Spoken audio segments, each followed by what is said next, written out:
What if I told you that every time you feel stressed, anxious, or frustrated with someone, you're actually making one crucial mistake?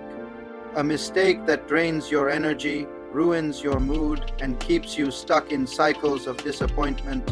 Mel Robbins discovered the antidote, a simple but radical mindset shift that can transform your relationships and your peace of mind almost instantly. It's called the Let Them Theory, and it is about to give you permission to stop doing the one thing that has been holding you back your entire life. Big Idea Reveal. The core premise of this book is brutally honest yet incredibly liberating. You are wasting your life trying to control how other people think, feel, and act. The Let Them Theory gives you a new operating system for life. When someone wants to disappoint you, let them. When someone chooses to be angry, let them. When someone doesn't text you back, let them. This is not about giving up or being passive. It's about being powerfully proactive with the only thing you truly control: your own response, your boundaries, and your peace. Mel Robbins takes this simple concept and applies it to every area where we struggle for control, from difficult family members and fading friendships to workplace drama and romantic relationships. This is more than a book, it's permission to finally live your life on your terms. Introduction. What if the solution to nearly all your relationship problems could be summarized in just 2 words? What if those 2 words could dissolve anxiety, end people-pleasing, and give you a sense of control you haven't felt in years?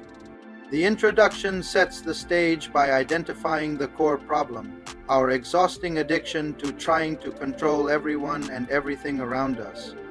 It promises that the Let Them Theory is the powerful, simple antidote to this daily struggle, offering a path to profound personal freedom. But where did this revolutionary idea come from? To truly believe it, you need to hear the story of the moment it was born out of a personal crisis that brought Mel Robbins to her breaking point. Author's story. Why should you trust this theory? Because it wasn't invented in a lab. It was forged in the fire of real-life collapse. What was the desperate situation that forced Mel to discover a better way to live? This chapter is Mel's personal story of hitting a wall, a moment of extreme stress and feeling completely out of control. She shares how her attempts to manage everyone else's actions and emotions led her to a breaking point, creating the necessity for a radical new approach. Out of that desperation, the Let Them Theory was born. But what exactly is it? How do you apply it when you're feeling angry, hurt, or anxious? The next chapter breaks down the theory itself into its simplest, most powerful components. What is the Let Them Theory? So what are the 2 words that change everything? And how can something so simple possibly work in the face of real-world drama, disrespect, and disappointment? This chapter defines the theory in its purest form. It's the conscious decision to release control over other people's choices, reactions, and emotions. Instead of trying to make them understand, apologize, or change, you simply let them be who they are, freeing yourself from the exhausting battle. It's a shift from controlling to responding. Understanding the theory is one thing, but applying it is where the magic happens. How do you actually start? The first step is to identify the single biggest way you are currently wasting your energy on things you can't control. That's exactly what part I of the book is designed to show you. This book consists of 8 main parts, and each part has its own sub-chapters. I will share each chapter's summary, so stay tuned with me until the end of this video and you will understand the Let Them Theory in an easy way with great visuals. Please don't forget to like my videos and subscribe to my channel for more amazing best seller book summaries. Part I. Stop wasting your life on things you can't control. Getting started. Let them plus let me. You understand the theory, but how do you actually start applying it today when emotions are high? What is the very first step to switching from a lifetime of controlling to a new habit of letting go? This chapter introduces the practical pairing, let them plus let me. It's about making a conscious shift. When you stop trying to control them, let them, you must actively choose what you will do for yourself instead. Let me. For example, let them be late. Let me use this extra time to relax. This creates an immediate action plan, but why is this so difficult? Why does our brain fight this simple idea?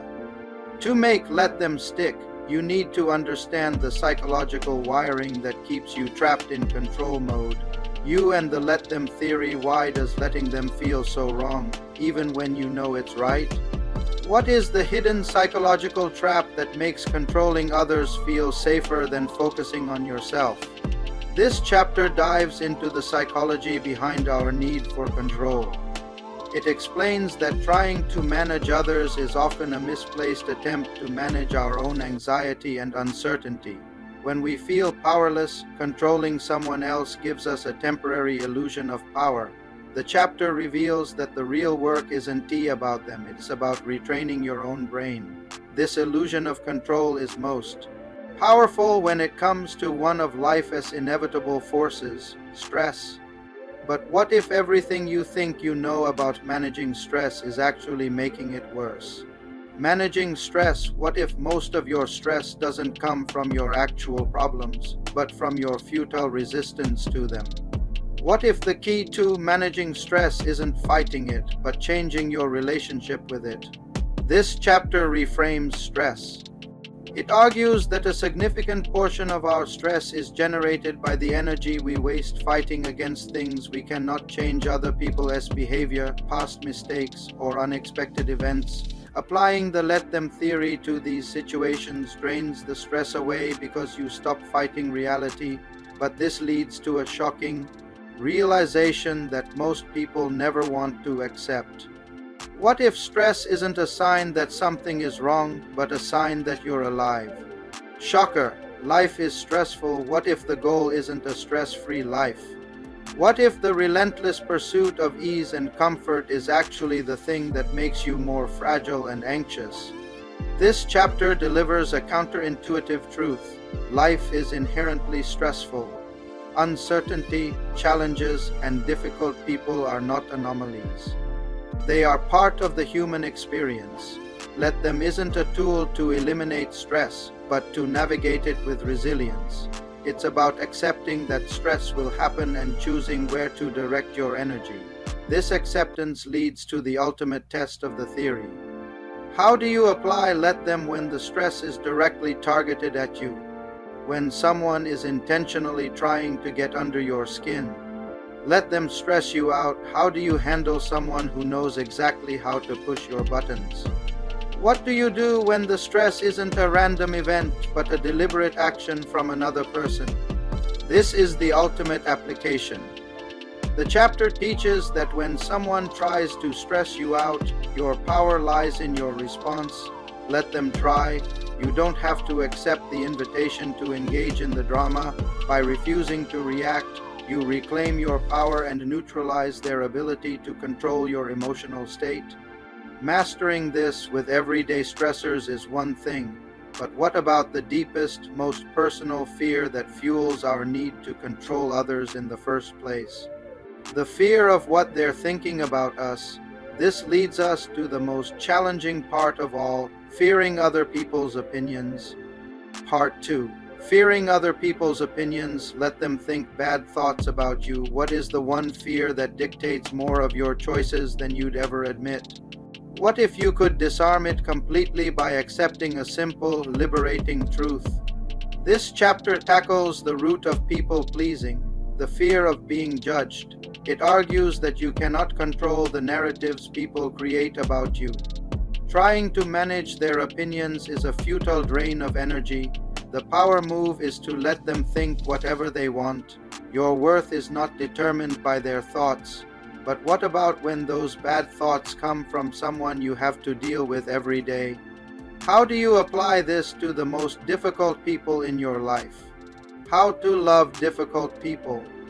How do you handle someone who consistently disrespects you or drains your energy?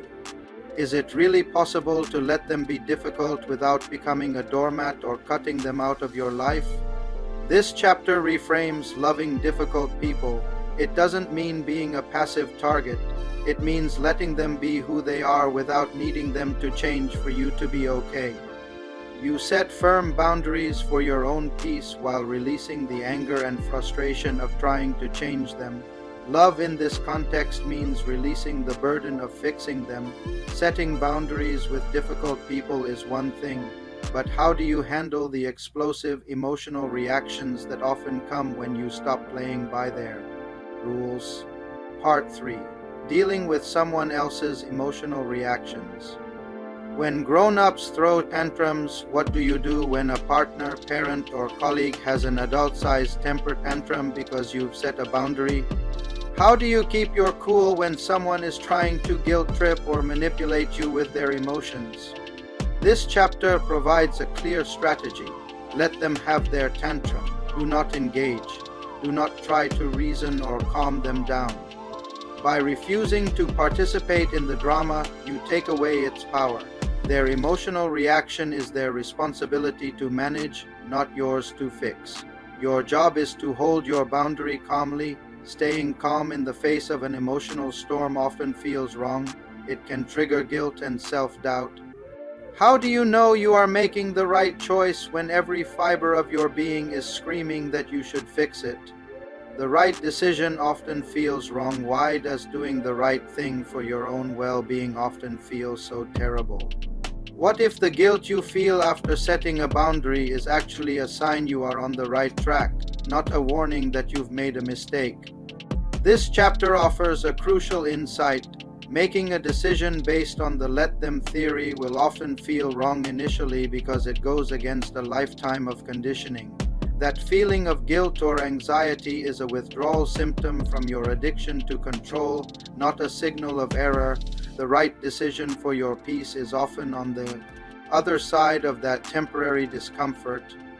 Once you stop being thrown off course by other people's reactions, a new challenge emerges. You start looking around at other people's lives. How do you stop the toxic habit of comparison from stealing your newfound peace? Part 4. Overcoming chronic comparison. Yes, life isn't fair. What if your constant feeling that it is not fair is the very thing keeping you stuck? What if accepting this brutal truth is the first step toward unlocking your own potential? This chapter confronts the energy-draining myth of fairness. Life is inherently uneven. People will have advantages you don't. The let them theory applies here by urging you to let them have their success, their luck, their easy path. Comparing your chapter 1 to someone else's chapter 20 is a recipe for misery. Your power lies in focusing on your own race. But if you stop fighting the unfairness, what do you do with that feeling of envy? Can you actually turn the toxic habit of comparison into something useful? How to make comparison your teacher? What if the person you're so jealous of could actually become your greatest teacher? What if comparison isn't a sin, but a signal you're ignoring? This chapter flips the script on comparison.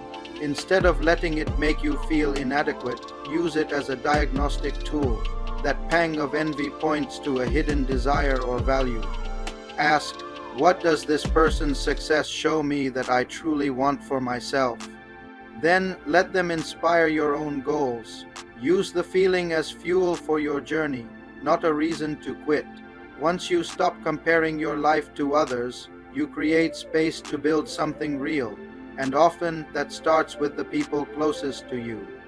But how does the let them theory apply to the complex world of adult friendships? Part V. Your relationships and the let them theory. Mastering adult friendship. Why do adult friendships feel so hard? Why do they often fade away or become a source of drama? What if the problem is that we're trying to force them to be something they're not? This chapter introduces the idea that adult friendships require a let them approach. People's priorities, availability, and interests change. The key to peace is to let the friendship be what it is naturally in this season of life, without forcing it into an old box or clinging to what it once was. This leads to a truth about friendship that can be hard to swallow, but is incredibly freeing once you accept it. The truth no one told you about adult friendship. What is the unspoken rule that governs all lasting adult friendships? Hint, it has nothing to do with how often you talk or how long you have known each other. The truth is that adult friendships are voluntary and based on mutual current value and enjoyment, not obligation or past history. You must let friends show up how they can, and you get to choose if that works for you. Trying to guilt trip or control a friend's level of engagement is a fast way to kill the connection. Accepting this truth means accepting that some friendships aren't meant to last forever. But how do you know when a friendship is naturally fading, and what should you do? Why some friendships naturally fade? Is a faded friendship a failure? Or is it a natural and healthy part of life? What if you could miss a friend without it turning into drama or self-blame? This chapter normalizes friendship fade out. As you grow and change, your circles do too. Let them fade. It doesn't mean the friendship was a failure. It means it served its purpose for a season. Holding on to a connection that has run its course creates pressure and inauthenticity for everyone involved. If you're not clinging to old friendships, how do you intentionally create the kind of deep, supportive friendships you truly want in your life now? How to create the best friendships of your life? What if the secret to amazing friendships isn't about finding the right people, but about being the right person and creating the right conditions? This chapter provides the active counterpart to letting go. You let old friendships evolve while proactively building new ones based on your current values. This involves being vulnerable, initiating plans, and being the kind of friend you want to have. It's about creating a friendship ecosystem where people are free to show up as they are. This let them approach works beautifully for friendships, but what about when you genuinely need someone to change? How do you handle it when a person's behavior is directly harming your relationship? Part VI. Motivating other people to change. People only change when they feel like it. What if your nagging, pleading, and advice giving are actually making it less likely for someone to change? What if the most powerful way to inspire change is to completely stop trying to force it? This chapter delivers a hard truth. You cannot make anyone change. Change is an internal process. The let them theory applies here by shifting your role from a director to a supporter. Let them be unmotivated or stuck. Your constant pressure only creates resistance. True change happens when they own the desire for it themselves. So if you can't force change, does that mean you have no influence at all? Or is there a way to positively influence others without crossing the line into control? Unlock the power of your influence. What's the difference between control and influence? And how can you wield influence in a way that actually works without resentment? This chapter reveals that your true power lies in influence, not control. You influence others by modeling the behavior you want to see, by setting clear boundaries about what you will accept, and by asking curious questions that help them arrive at their own conclusions. You let them see the benefits of change through your own actions, not your words. This approach works for general motivation, but what about when someone you love is truly struggling? How do you apply let them without abandoning them in their time of need? Part 7. Helping someone who is struggling. The more you rescue, the more they sink. What if your attempts to help someone are actually preventing them from developing the strength they need to solve their own problems? What if rescuing is the opposite of helping? This chapter explores the concept of toxic rescue. When you constantly bail someone out, you rob them of the opportunity to build resilience and problem-solving skills. The let them approach is to let them struggle. This doesn't mean you don't care. It means you trust them enough to handle their own challenges, offering support instead of solutions. So if you shouldn't rescue, what does real, healthy support look like? How can you be there for someone without taking over their battle? How to provide support the right way?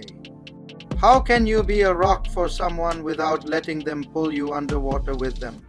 What is the line between being supportive and being enmeshed? True support means holding space without taking ownership. It's listening without trying to fix. It's believing in their capability while they doubt themselves. It's saying, I'm here for you and I know you can handle this. You let them feel their feelings and fight their battles while making it clear you're in their corner. Mastering this balance is the ultimate test of the theory, and it leads to the most important area of all, choosing the love you truly deserve. Part 8. Choosing the love you deserve. Let them show you who they are. What if the biggest relationship mistakes happen not because we're unlovable, but because we refuse to believe what people show us? What if the most loving thing you can do is stop making excuses for someone's behavior? This chapter presents the ultimate application of the theory in romance. Let them reveal their character through their consistent actions, not their occasional words. Stop interpreting potential. Believe the evidence. If someone is unreliable, let them be unreliable. If they're emotionally unavailable, let them be unavailable. This isn't cynical. It's respectful to both them and yourself. But once you see someone clearly, how do you decide whether to build a future with them or walk away? How do you take a relationship to the next level without losing yourself? How to take your relationship to the next level? What does a healthy, committed relationship look like when built on the Let Them foundation? Is it possible to be deeply connected without being controlling? Taking a relationship to the next level means upgrading your expectations from "I need you to change for me" to "I accept you as you are and I choose you anyway." It's about creating a partnership where both people feel free to be themselves. You let them be who they are and they extend the same grace to you. The commitment is to the person, not to a fantasy. Sometimes the ultimate act of letting them is also the ultimate act of self-love. What happens when the relationship you're in cannot coexist with the peace you deserve? How every ending is a beautiful beginning. What if a breakup or a friendship ending isn't a failure, but a necessary upgrade? What if letting them go is the very thing that creates space for what is actually meant for you? This chapter reframes endings through the Let Them lens. When a relationship ends because you've stopped trying to control or force it, it's a success. You've chosen your peace over a painful illusion. An ending is a beautiful beginning because it marks the moment you chose yourself. You let them leave your story, making room for a new chapter aligned with your worth. This entire journey leads to one final, powerful question. Now that you know how to let them, what will you let yourself do? Your Let Me era is here. What happens after you master the art of letting go? What becomes possible when all the energy you spent on others is finally redirected back to you? The conclusion unveils the final piece, the Let Me era. This is the phase where you stop reacting to everyone else and start building the life you want. Let me pursue my goals. Let me enjoy my peace. Let me set the standard for how I deserve to be treated. The Let Them theory was the necessary cleanup. The Let Me era is the construction. The book is over, but the real work is just beginning. The final question is, what is the very first thing you will let yourself do? The Let Them theory is more than a book. It's a permission slip. A permission slip to stop managing everyone else's emotions and to start honoring your own. It's the key to turning anxiety into action and people-pleasing into personal power. So I want to know from you, what is the first thing you need to let them do? And what will you let yourself do instead? Share your one takeaway in the comments. If this summary brought you a sense of freedom, pay it forward. Like this video, subscribe to the channel, and hit the bell for more content that helps you take your power back. Your Let Me era starts now. What are you going to build with it?